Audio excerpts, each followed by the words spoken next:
안녕하십니까, 김광수 소장입니다. 2017년 5월 두 번째 동영상 촬영을 시작하겠습니다. 두 번째 동영상 주제는 격동하는 세계 정치 경제입니다. 이에 관해서는 경제 시평에서도 이미 설명을 해드린 바가 있습니다. 이미 이제 이 문제에 관해서는 작년 연말에 발행한 경제보고서라든지 또는 경제전망 세미나에서도 이미 말씀을 드린 바가 있습니다. 이건 또 이런 식으로 써지나. 이게 지금 그게 살아있구나. 옵션이. 정해놓은 게 애니메이션이 효과가 살아있네요. 이게 이제 작년 2012년 경제전망 세미나 때 설명해드렸던 이제 맨 처음에 설명해드렸던 대목이죠. 그래서 세계 정치 경제가 이제 급변하고 있다, 격변하고 있다. 그래서 어떻게 격변하고 있는가라고 말씀을 드렸는데, 이제 2000년은 이제 새 밀레니엄 시대가 시작됐는데, 어떻게 시작됐느냐? 첫째는 이제 IT 버블이 발생하고 붕괴됐다. 그 다음에 두 번째는 9.11 테러가 발생했다. 세 번째는 이제 중국 특수가 일어났다. 네 번째는 이제 글로벌하고 투기 거품이 이렇게 일어났다. 이렇게 이제 말씀을 드렸죠. 물론 이제 IT 이제 버블 거품은 21세기 새 밀레니엄 100년 동안이 이제 정보통신혁명을 기반으로 하는 지식정보사회, 지식정보시대, 지식정보경제시대가 될 것임을 예보를 한 거다라고 말씀을 드렸고, 9.11 테러가 발생한 건 21세기는 20세기와는 달리 20세기는 뭐였습니까? 1차 세계대전, 2차 세계대전 같은 대규모 전쟁이 있었죠. 그런 이제 대규모 전쟁이 아니라 21세기는 이 테러 시대가 될 거다라는 걸 예고를 했다라는 9.11 테러가. 테러 시대를 예고. 근데 실제로 지금 그렇게 되고 있죠. 대규모 전쟁 거의 없어지고 있죠. 또 대규모 전쟁, 이라크 대규모 전쟁을 했지만 어떻습니까? 실속은 하나도 없었죠. 테러를 막지 못했죠. 그 다음에 이제 중국 특수가 발생했다는 건 뭡니까? 21세기는 어쨌든 간에 중국 경제가 세계 경제를 주도하는 시대가 올 거다라는 걸 예고했다라는 거죠. 실제로 지금 이제 그런 상황으로 가고 있죠. 그 다음에 글로벌화됐다. 글로벌화된 세계 경제가 이제 글로벌화는 필연적으로 정보통신혁명이 진행되면 될수록 글로벌화될 수밖에 없죠.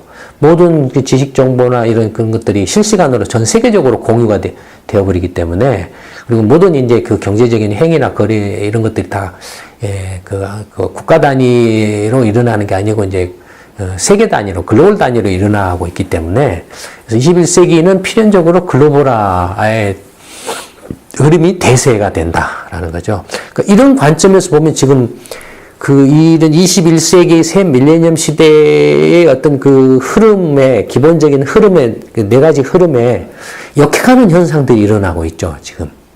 그렇죠. 근데 어쨌든 이렇게 이제 2000년에 이제 네 가지 어떤 새천년을 21세기 이제 100년을 예고하는 그런 네 가지 현상들이 이렇게 2000년 벽두 초부터 이렇게 일어났는데, 실제로 시간이 지나면서 이제 투기급, 2008년에 글로벌 경제 위기가 발생했죠. 금융 위기가 발생했죠. 이건 뭐 어떻게 발생한 겁니까? 투기 거품에 의해서 발생한 거죠.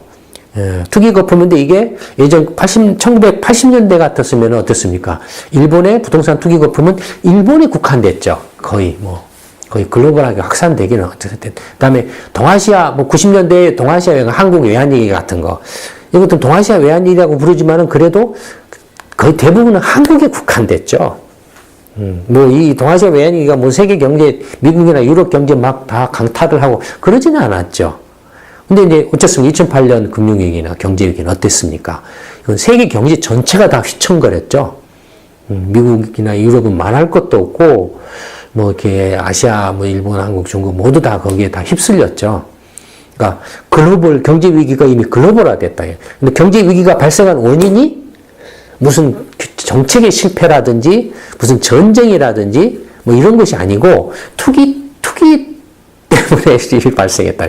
그러니까 투기 거품, IT 투기 거품 또는 부동산 투기 거품 같은 그런 투기 거품 또는 증권화 투기 거품. 그러니까 투기 거품이 이제 경제 위기, 21세기 100년 동안의 경제 위기를 유발하는 것은 투기 거품이라는 거예요. 그 다음에, 글로벌 경제 위기가 발생해서 그걸 이제 떠받치려고 온갖 그 금융 완화책에다 재정 확대책에다가 총동원해서 했는데, 결과적으로는 이제 크게 떠받치는 효과는 미미한 반면에, 오히려 이제 이제 외교 군사적인 긴장이 더 높아졌죠. 2014년부터는 이제 글로벌 군사 외교 위기로 좀 뭔가 확산되는 현상을 보이기 시작했다는 거죠. 물론 이런 움직임은 그 전부터 있었죠. 예를 들어서 이제 러시아의 우크라이나 침공 같은 경우 2014년 초에 일어났죠. 그다음에 시리아 내전이나 난민 사태도 이제 2014년부터 이제 본격화됐죠. 동중국해 영토 분쟁도 이제 2011년 이제 일본 생각구를도라든지 그다음에 이제 남사제도나 서사제도 같은 이제 동중국해 이제 여기 구단섬 같은 거 그래서 이제 필리핀이나 베트남이나 인도네시아 이런 나라들하고 이제 그 영토 분쟁에 충돌이 일어난다든지 그다음에 이제 북핵 사태에 관련해서 이제 관련해서 중국을 좀 봉쇄하는 뭐 이런 거라든지 그러니까 이런 것들이 이제 2004년을 전후로 해서 뭔가 이렇게 뚜렷하게 가시화됐다라는 거죠. 그러니까 2008년에 글로벌 경제 위기가 이제 글로벌 외교 군사 위기로 이제 전이가 되고 그렇다고 해서 그러면 글로벌 경제 위기가 끝나고 이제 글로벌 경제 외교 군사 위기가 발생한 거냐? 그건 아니죠. 글로벌 경제 위기가 계속 지금 그 후유증이 계속 진행되고 있으면서 거기에 겹쳐서 이제 군사 외교 위기가 그러니까 경제 위기가 이렇게 제대로 해소가 안 되니까 그에 대한 이제 그 반작용이랄까, 이제 그 부작용으로 이제 군사 외교기가 다시 이제 거기 더해진 거고, 그 다음에 이런 갈등 위에 여전히 이제 경제 위기 부작용이나 후유증이 이렇게 남아서 진행되고 있는 가운데 군사 외교기가 겹치고 거기에 또 더해가지고 이제 정치 위기가 발생하고 있다는 겁니다. 2016년부터. 근데 이런 정치 위기가 한 국가에 국한된 게 아니고 글로벌하게 전개되고 있다는 거죠. 근데 한국의 뭐 대통령 탄핵하면 한국에만 국한된 게 아니고 이런 유사한 현상들이 글로벌하게 전개되고 대표적인 게 뭐니까 포퓰리즘의 글로벌 확산이죠. 그렇죠. 보통 예전에는 정치 위기하면은 그 특정 국가 국내적인 문제에 국한됐어요. 국내 문제에 국한됐어요. 다른 나라로 전이되거나 이러지는 않았습니다. 근데 이제 이게 글로벌하게 이렇게 전이된다는 건 뭘 말합니까? 이 나라나 저 나라나 딴 나라나 모든 나라들이 거의 안고 있는 정치적 문제가 유사하다라는 거예요. 유사한 문제들을 안고 있다라는 걸 말하죠. 쉽게 전이가 돼버려요. 그러니까 정치 위기도 글로벌화 되는 거죠. 그러니까 글로벌 경제 위기, 글로벌 외교 군사 위기, 글로벌 정치 위기 이런 걸 하는 겁니다. 대표적으로 영국에서 브렉시트, 미국의 트럼프 당선, 그다음에 이탈리아 작년 연말 이탈리아 개헌 그 정치개혁 국민투표 뭐 이런 것들 다 이제 그런 포퓰리즘의 이제 영향이죠. 그다음에 이제 말씀드린 이제 올해 들어와서 이제 유럽에서 일어나고 있는 그런 현상들도 글로벌 정치 위기에 지금 진행형이죠. 그렇죠. 그러니까 어떻습니까? 지금 제가 저희가 이렇게 경제전망 세미나에서 이렇게 쭉 말씀드렸던 그런 맥락에서 지금 세계가 흘러가고 있죠. 그 다음에 이제 또 경제전망 세미나에서 또 이렇게 이제 이건 슬라이드로 설명을 해드렸죠. 아마 자료집에는 없을 겁니다. 슬라이드에서 설명을 해드렸는데 트럼프 정권의 특징에 대해서 이제 그때 설명을 해놓은 거 있습니다. 대통령 당선 직후에 이제 이걸 이렇게 해놨는데 보시면 4가지로 해놨는데 첫째는 범인 찾기를 한다. 그 다음에 스스로 말을 뒤집는 전형적인 포퓰리스트다. 이제 정치 기반이 없어서 인맥도 없다. 다음 맹목적인 반 오바마 감정이 크다. 다음에 대선 경선 과정에서 이제 언론과의 반목이 크다. 이 4가지 특징이 있다라고 그랬죠. 어떻습니까, 실제로? 그대로 지금 트럼프 정권 출범한 지 이제 한 3개월 남짓 됐는데 이 4가지 문제가 그대로 노출되고 있죠. 그대로 노출되고 있죠. 범인 찾기 하면은 예를 들어서 시리아 내전, 하면은, 그 시리아 내전을 어떻게 이해하고, 그래서 지금 상황이 어떻고, 그래서 지금 어떻게 이제 그 정치, 외교, 군사적으로 접근할 것인가를 이야기하는 게 아니고, 저 시리아 내전이 저렇게 된 것은 오바마 때문이야. 그러니까 오바마가 나쁜 놈이야. 그놈이 개판을 쳐놔서 지금 상황이 이렇게 됐어. 이런 식이 범인을 찾는 거예요. 오바마 케어, 의료 계획도. 오바마 케어, 저거 오바마 때문이야. 오바마 때문이야. 오바마가 개판을 쳐놔버렸어. 그래서 엉망이 된 거야. 이런 거예요. 구체적으로 뭘 어떻게 하겠다는, 무슨 대안이나 문제점을 정확하게 제시하고 대안을 제시한 게 아니고 그런 거 없어요. 없고 그냥 오바마 저놈 때문이야. 뭐 이런 식으로 하는 거죠. 경제 안 좋아? 저거 중국 때문이야. 중국을 두드러 패야 돼. 근데 왜 중국을 두드러 패지 않았지? 지금까지 클린턴이나 오바마가, 부시나 클린턴이나 오바마가 다 개판을 쳤기 때문에 그래. 다 이런 식으로. 그다음에 일자리가 없어요. 왜 일자리가 없지? 그것도 다 클린턴이나 부시나 오바마가 개판을 쳐놔서 그래. 무슨 자유무 얘기는 뭐네 하고 개판을 쳐놔서 그래. 내가 그걸 다 없앨 거야. 뭐 이런 식이.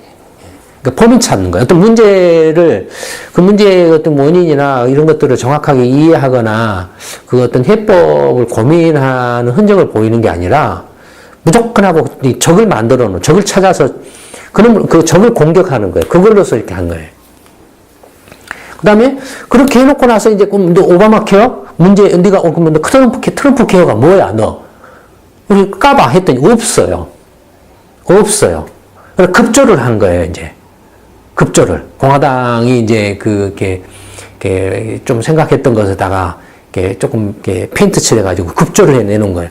그러니 이게 되겠습니까? 공화당 안에서도 지금 의료계획에 대해서 그 입장들이 이렇게 갈라져가지고 분분한데 되겠습니까?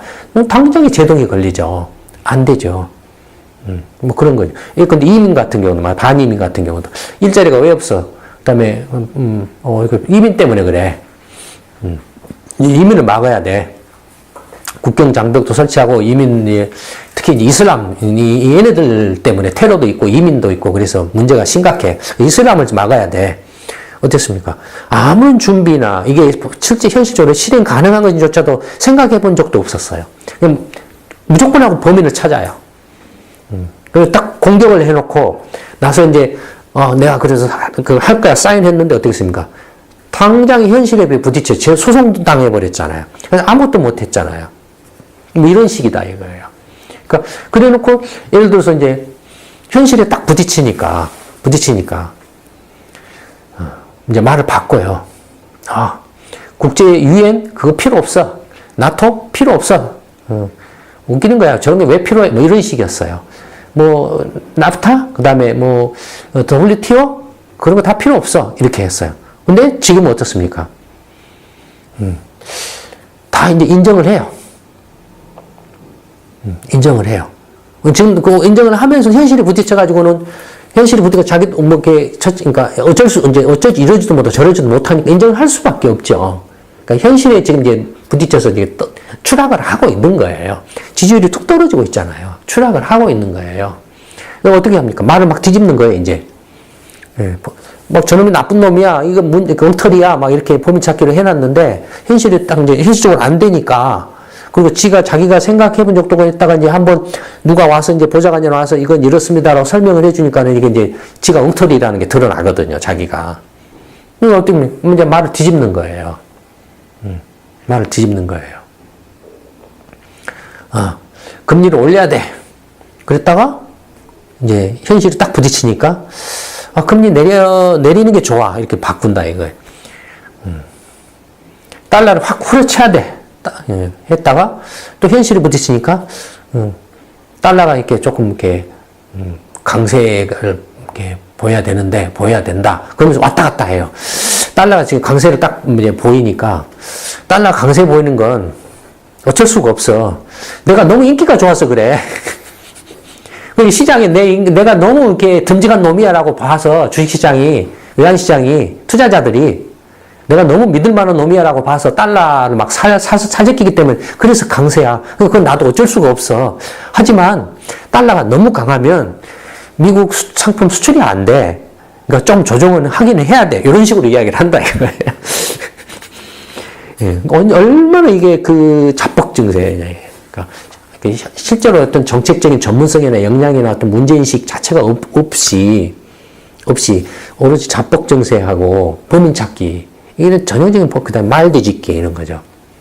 이 사람이 정치적 기반이 없었잖아요. 공화당에 올라탔을 뿐이지. 인맥이 없잖아요. 그러니까 어떤 이제 측근 인사하고 보훈 인사하고 측근 인사 중 대표적인 건 뭐 전례 없는 인사라고 뭡니까? 친족 인사를 했죠. 딸하고 사이 이렇게 친족 인사를 했죠. 예. 그다음에 공화당이나 민주당은 저놈들은 범인 찾기를 했기 때문에 공화당이나 민주당 기성 정치권도 저놈들이 아주 나쁜 놈들이야. 예. 이렇게 이제 양쪽 다 몰아붙인 거예요. 그러니 이제 내각을 구성을 했는데 구성할 사람이 없잖아요. 양쪽을 다 나쁜 놈이라고 몰아붙여놨으니 누가 그걸 도와주려고 하겠냐 이거예요. 그러니까 근데 내각을 구성할 어디를 어떻게 했습니까? 처음에는 할 때에는 범인을 또 어떻게 찾았어? 월가는 내가 두드러 팰까? 월가가 이렇게 개판을 쳐놨어. 범인을 월가로 찾았어요. 그런데 이제 딱 대통령 되고 나서 어땠습니까? 전부 월가 출신들을 이제 내각 인선으로 다 데려다 놨죠. 월가 갑부들을 갖다가 전부 앉혀다 놨죠. 그에 대해서는 이런 방구 말들이 없어요. 자기가 공항에서 이렇게 말했는데 내가 잘못했다. 라는 말을 한 번도 한 적이 없어요, 이 사람은. 그러니까, 이제 비정치권 그런 월가 사람들 데려다가 하니 이 사람들이 어떤 정치적 경험이나 행정적인 경험이 없는 사람들이에요. 그러니 어떻게 했습니까? 정권 초기에 혼선이 일어날 수밖에 없죠. 갈팡질팡 할 수밖에 없어요. 그 다음에 이제 오바마에 대해서 이제 적대 감정이 아주 노골적으로 드러내고 있죠. 왜냐면 이제 선거 과정에서 오바마가 이제 비아냥 많이 거렸죠. 트럼프 무식하다고. 비아냥거렸죠. 될 거라고 생각을 안 하고 비아냥거렸었죠, 사실은. 그냥 악감정에 그냥 복파척했죠, 트럼프가. 그러니까 무조건 하고 그냥 죽기 아니면 살기식으로 그냥 오바마에서는 그냥 결사적으로 반대를 하는 거죠. 그 다음에 이제 언론과 싸움은 말할 필요도 없죠. 그러니까 트위터 정치 하잖아요. 그 다음에 가장 좋아하는 폭스 뉴스를 이제 하루에 아침에 일어나면 한 2시간 종합 뉴스를 본다고 그래요.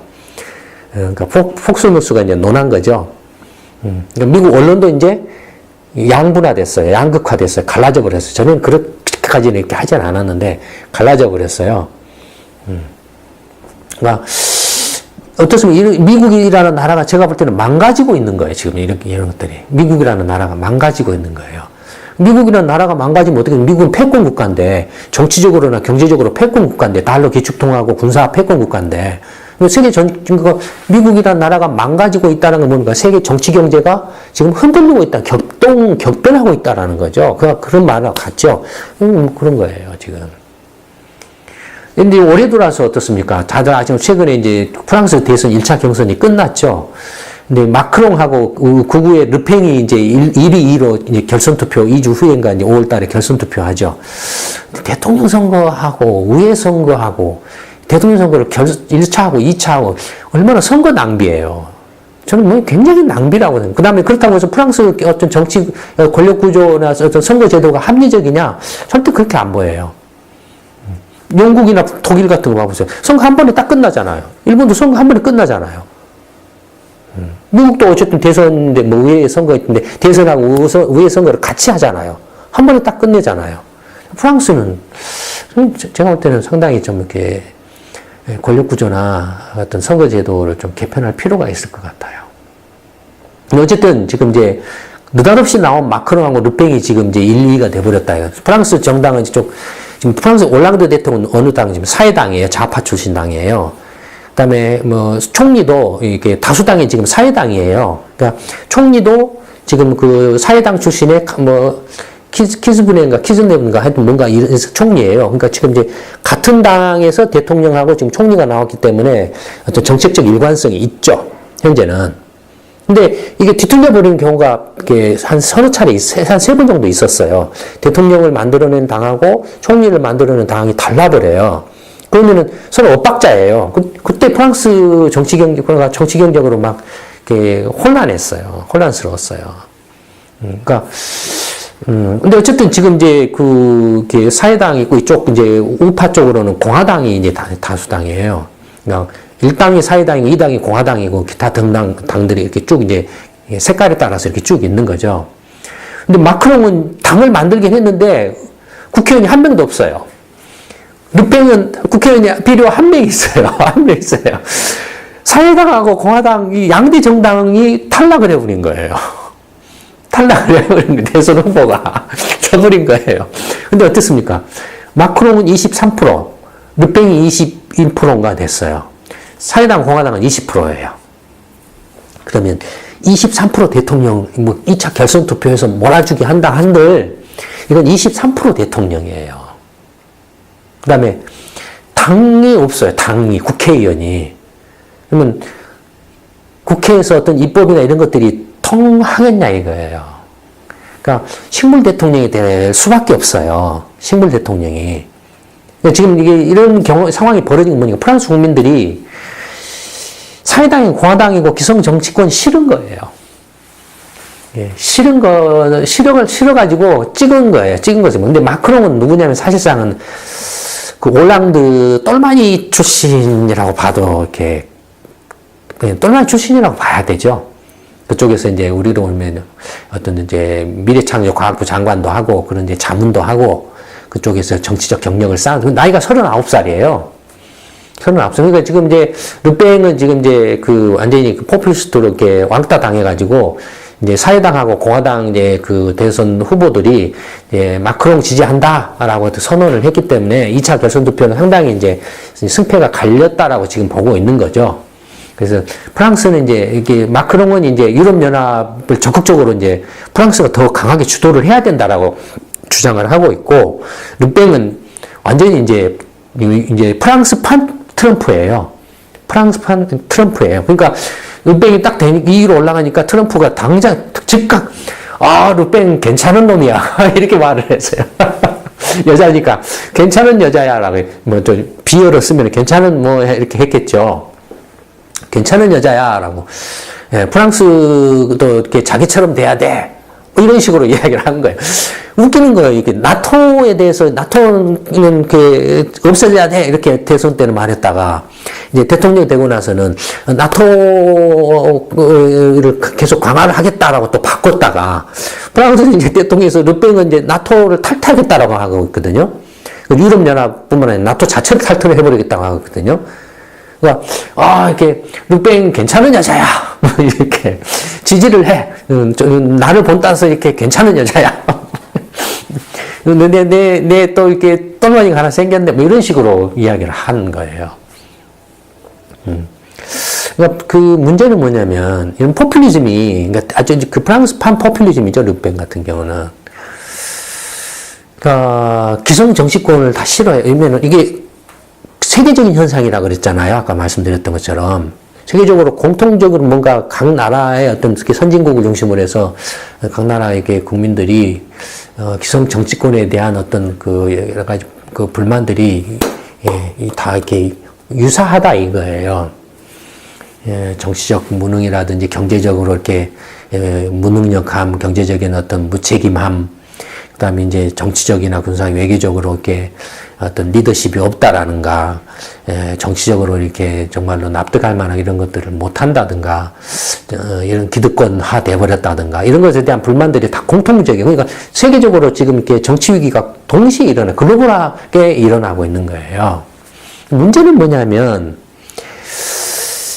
대안 없이 정치 개혁이나 정치 개편을 이렇게 단순히 선거만을 통해서 대안 없이 이렇게 정치 개혁을 이렇게 하려고 하면은 트럼프가나 르팽 같은 사람이 나와버린다라는 거예요. 정치 개혁 필요해요. 기성 정치권 다 물갈이 해야 돼요. 다 원하고 있어요. 지금 세계 대부분 나라 국민들이 원하고 있어요. 싫어요. 넌덜머리 나요. 민주당도 싫고, 새누리 계열도 싫고, 민주당 계열도 싫고, 새누리 계열도 싫다 이거예요.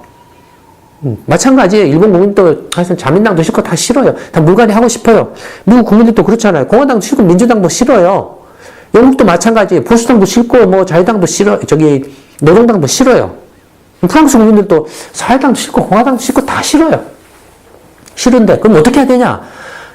단순히 싫기 때문에 선거 때 저놈들 내가 이렇게 싫은 놈들 안 찍어주게 해버리면은 트럼프나 르팽 같은 이런 포퓰리스트들이 나와버린다라는 거예요.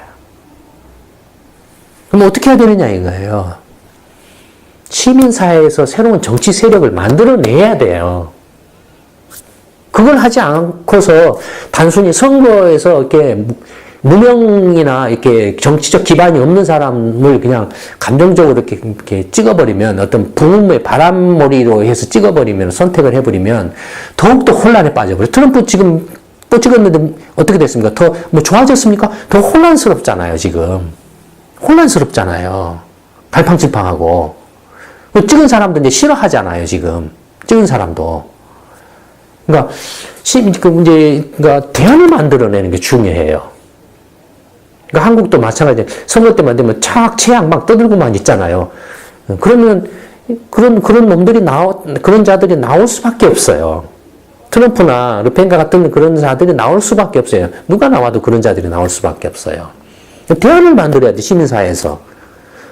시민사회에서 어떻게 대안을 쉽지는 않죠. 쉽지는 않은데, 그런 움직임도 있죠. 어쨌든 그게 포퓰리스트적이든 어디든 간에 뭐 스페인의 포데모스라든지 이탈리아의 오송운동이라든지, 물론 이런 세력들이 어떤 정말로 전문적인 정책적 역량이라든지 전문성을 가지고서 이렇게 시민사회를 조직화해서 이렇게 하고 있다기보다는 그냥 인터넷이나 이렇게 스마트폰 보급을 배경으로 해서 그냥 바람몰이를 하는 것에 그치고 있죠.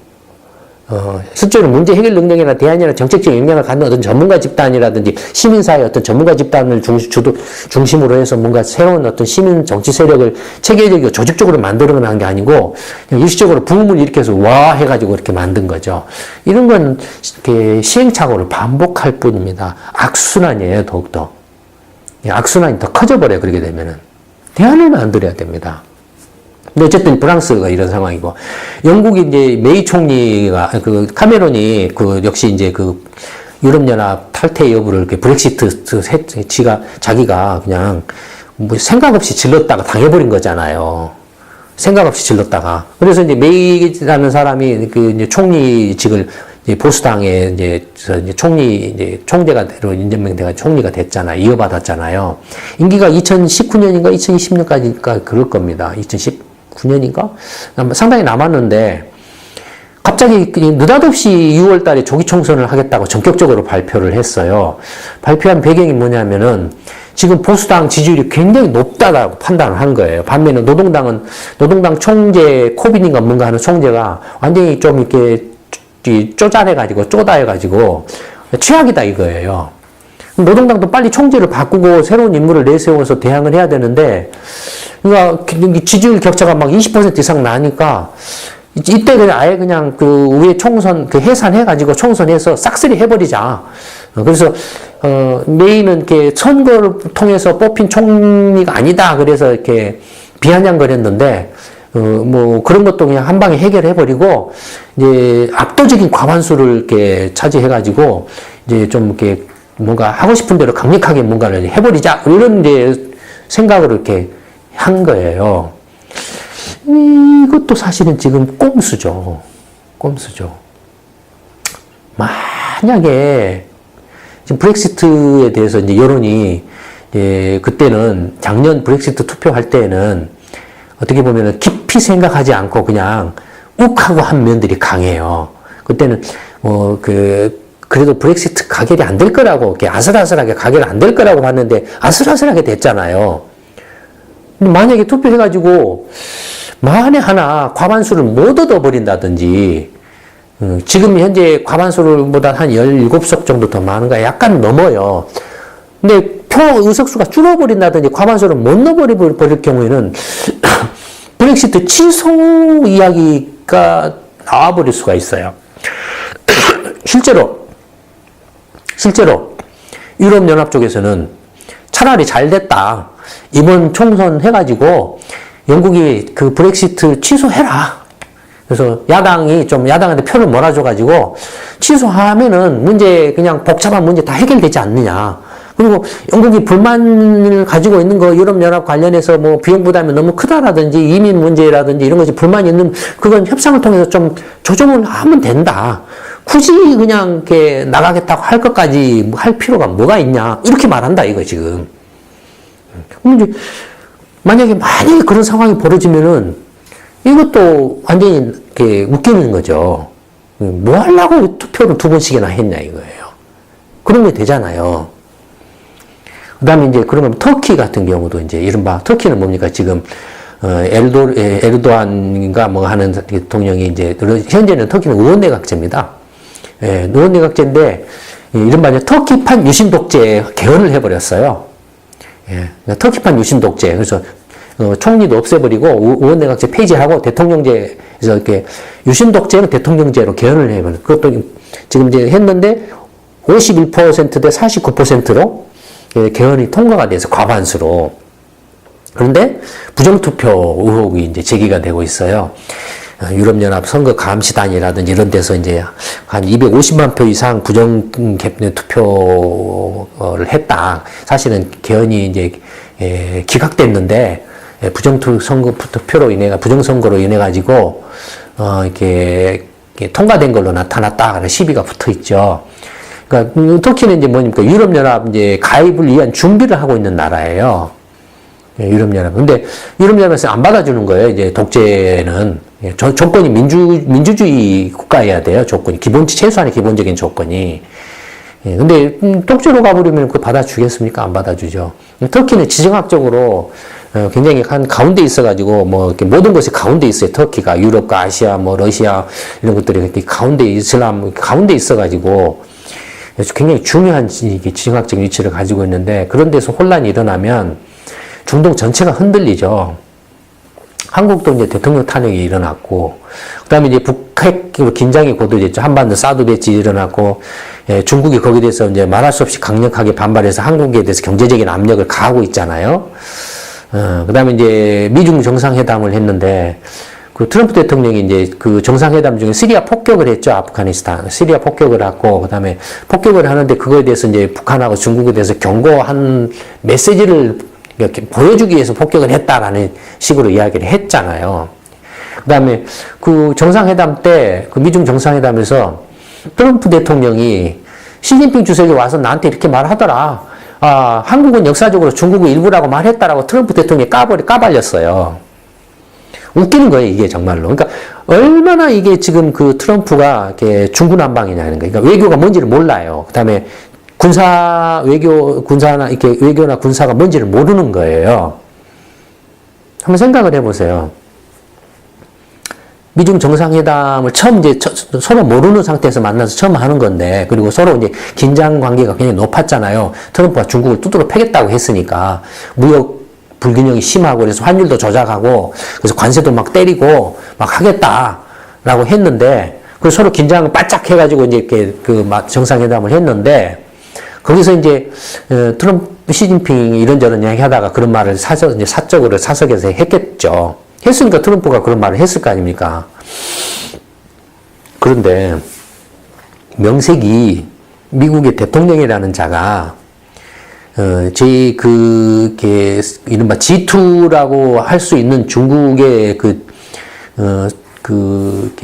주석이 와서 그런 사적으로 한 말을 공개적으로 까발린다라는 것 자체가 웃기는 이야기예요, 이거. 공개적으로 까발린. 그 까발린 의도가 뭐냐, 이거예요. 한국 내에서도 사드 배치에 대한 반대 여론이 있잖아요.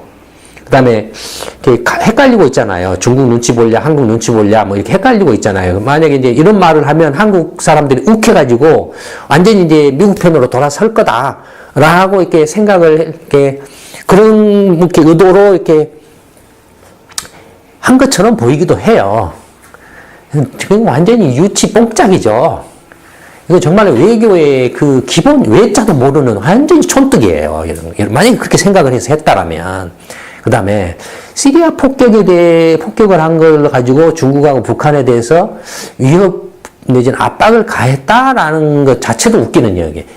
군사적인 어떤 것에 대한 어떤 전략성에 대한 기본적인 이해가 없는 거예요. 폭격하고 나서는 바로 어땠습니까? 그 외교 군사 전문가들이 다 거의 전략적인 의미가 없다라고 비판을 했어요.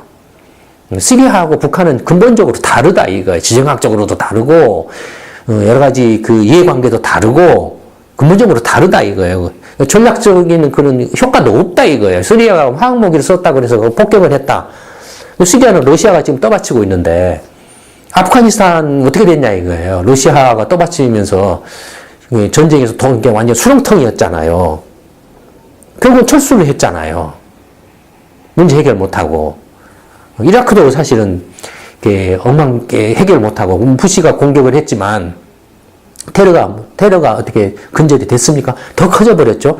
텔레반이 이제 이렇게 했다가 뭘로 바뀌어버렸습니까? 이슬람국 IS로 바뀌어버려가지고는 완전히 그냥 도적대로 바뀌어버렸죠. 도적대들이 이제 테러 짓을 해버리는 거죠. 이슬람이라는 어떤 그런 종교적인 맹신, 그러니까 이건 그러니까 하여튼 뭐 그런 상황, 그런 거예요. 그러니까 부시가 대규모 이라크 전쟁을 했지만 그것도 전략성이나 어떤 군사적인 어떤 그 정당성이나 근거가 없는 거예요. 결국은 실패를 한 거예요. 시리아 폭격은 무슨 의미가 있냐 이거죠. 한번 크루즈 미사일 60발 떨어뜨렸다 그래서 그것이 무슨 의미가 있냐 이거예요. 그것이 또 중국이나 북한에 대해서 어떤 그 위협이 되냐 이거예요. 그러니까 기본적인 어떤 그 국제 정치 외교라든지 군사적인 어떤 그 프레임이나 패러다임을 기본적인 이해가 없는 거예요. 물론 이제 시진핑 주석이 미국 가서 역사적으로 한국이 중국의 일부다라고 발언한 것 자체도 웃기는 이야기죠. 아직도 그 사회주의적 그 공산주의 국가적 내지는 그 일당 독재 그 틀 속에 빠져 있죠. 중국이 경제적으로 커지니까 어떤 중국식의 어떤 사고 방식이 다른 어떤 그 세계 다른 나라에 대해서 통할 거라고 착각을 하고 있는 거죠. 웃기는 소리입니다. 이미 세상이 아까 말한 21세기는 글로벌화 시대라고 그랬어요. 정치 경제적으로 다 글로벌화 되면은 중국도 공산당 일당 체제로는 절대로 유지 못 합니다. 정치적으로 이렇게 크게 흔들리게 돼 있어요. 그럼 어떻게 그렇게 그 혼란을 최소화하면서 민주주의 체제로 넘어가느냐? 그게 사실은 중국의 이제 지도부나 어떤 어떤 그 지도층들이 고민하고 연구를 해야 될 대목들이에요. 근데 와서 미국 가서 이런 식의 패권주의, 너하고 나하고 둘이 G2로 패권 먹자. 한국은 우리 중국의 일부였어. 이런 식의 이야기를 한다라는 자체가 시진핑 주석도 외교가 뭔지를 모른다라는 거예요. 그저 그냥 일방적으로 1대1로 떠들고 밀어붙이면 마치 내가 중국이 힘이 강하고 하니까 중국하고 뭐 이렇게 해서 네가 좀 얻어먹으려면은 와서 이렇게 굽신거려. 이런 식이다라는 거예요. 절대로 중국 그 경제 발전 못 합니다. 그런 식으로 가면은. 이미 중국에 대한 그 경계가 뭡니까? 기술적인 벽이죠. 기술에 대해서는 거의 차단을 하고 있어요. 중국이 독자적으로 기술 개발을 다 해가야 돼요. 물론 뭐 인구도 많고 뭣도 많고 이렇게 한다라고 하지만 이게 택도 없습니다. 택도 없어요. 따라오기 힘듭니다. 못 따라와요. 그러니까 그 시진핑 주석의 말도 그러니까 얼마나 이렇게 유치한데 이걸 또 받아가지고 그러면은 어떻습니까? 시진핑 주석은 그래도 트럼프한테 그러니까 첫째는 시진핑 주석이 트럼프 대통령이 저렇게 중구난방인데 중구난방인 사람을 뻔히 알았을 거라 이거예요. 근데 그걸 알면서도 가서 이런 말을 했냐 이거예요. 이런 말 하면 트럼프가 까발릴 거라고 생각을 안 했겠냐 이거예요. 트럼프 성격상 까발릴 위험이 있다라고 생각을 하는 건 당연하겠죠. 그러니까 아마 제가 볼 때는 시진핑 주석도 이런 말 하는 게 그냥 무심코 한 말 같아요. 근데 무심코 한 말은 평소에 그런 생각을 가지고 있다라는 거예요. 무심코 툭 튀어나온 말이라는 거죠. 그러니까 웃기는 거예요, 정말로. 그 다음에 트럼프 대통령 입장에서도 시진핑 주석이 이렇게 사적으로 한 말인데 이걸 까발려 버렸어요. 그러면 이제 다음부터는 중국 지도부나 시진핑 주석이나 뭐 할 때에 어떤 그 개인적으로 비공개로 이렇게 할 때 속내를 털어놓고 서로 간에 이렇게 이야기를 할 수 있겠습니까? 이제는 이제 막혀버렸어요. 그러니까 트럼프 대통령 스스로가 이걸 까발려가지고 대중국 외교를 완전히 개판으로 만들어 놔버린 거예요. 자충수를 둔 거예요, 스스로. 이런 겁니다. 그러니까, 근데 미국하고 중국이 지금 이제 북한 핵 문제에 대해서 서로 안 맞아요, 이제. 이제 서로가 지금 이제, 어쨌든 시진핑이 좀 무심코 말했던 간에 트럼프 미국 정부가 어느 정도 기본적인 상식이 있을 거라고 생각을 했겠죠. 근데 까발려 버리니까 당황해가지고 뭐라고 말할 수도 없고, 트럼프 욕할 수도 없고, 트럼프는 그치가 까발린 거 그냥 당연히 잘한 것처럼 착각을 하고 있고, 이게 정말 그 웃기는 상황이 벌어지고 있는 거예요, 지금. 그러니까, 세계 정치 경제가 북핵 문제는, 미국 의도대로 가기는 굉장히 힘들 겁니다. 순탄치 않아요. 과거의 행태를 지금 북한 문제는, 북한의 반응은 행태는 예전에 해왔던 것들을 그대로 반복하고 있거든요. 이제 문제 이렇게 가면은 자꾸 이제 실험하고 발사하고 미사일 쏘고 실험하고 그러다가 이제 또 강경하게 나오면은 인질 잡고 딱 정해져 있어요. 북한이 하는 행태는 인질 잡고 중국은 이제 미국 하는 거 봐가면서 북한에 대해서 슬슬 이렇게 입질하고 뭐 이런 식으로 이렇게 뭐 중국이 이제 뭐 압력을 가한다 어쩐다 하는데 중국에 대해서 경제 제재를 미국 트럼프가 가한다 하는데 한번 가해보면 미국 경제가 어떻게 될지는 한번 생각을 해봐야 될 문제예요. 중국만 타격을 받는다? 천만의 말씀입니다. 천만의 말씀이에요. 하여튼 그 세계 경제가 어수선합니다. 이럴 때일수록 아까 말씀드렸던 것처럼 이제는 한국의 경우나 세계 모든 나라 선진국, 특히 선진국의 경우는 시민사회가 굉장히 기존 정치권이나 정부 관료들보다 훨씬 앞서 있습니다.